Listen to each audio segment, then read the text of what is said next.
So as we're approaching PI, you'll notice on your dashboard that the NDVI curve will be saturating out.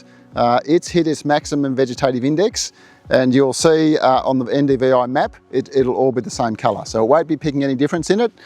From a crop growth monitoring point of view, look at your nitrogen index curve. That'll carry on through to peak nitrogen index within the crop as it starts to drop off as we're heading towards flowering and into maturity. So around 2 weeks prior to PI, you'll see the nitrogen uptake graph starting to populate. You'll see a few little green crosses, or as satellite imagery is occurring, and you'll notice a big green band across the graph. That's the area that you want that variety to be sitting in at PI. For Matilda, for example, is sitting in this crop, you want that band to be around 120 to 160 kilos of nitrogen uptake.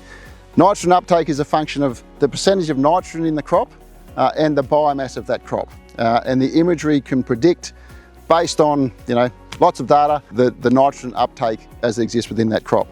So our aim is to be within that green band of your nitrogen uptake. If you're not going to hit that green band and we don't put any nitrogen on, your yield has been limited. You can make that up with a PI top dress, but you'll never make up that full potential.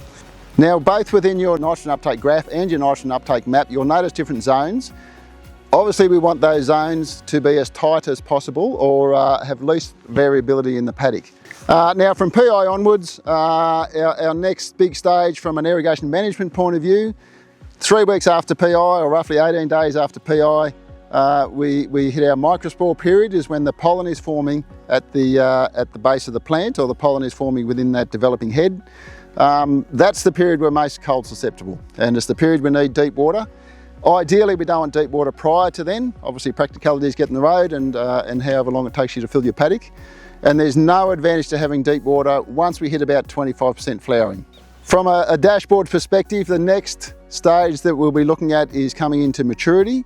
Around 40% grain maturity, or grain moisture, the index known as grain moisture will start to populate. And then you'll see the curve dip as we're heading into maturity, which is around 26% moisture.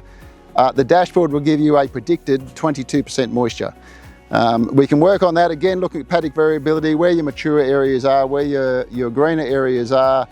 Sample that crop as it's approaching maturity. We can get a good handle on when to drain so that we're trafficable come 24% moisture, and most definitely at 22% moisture.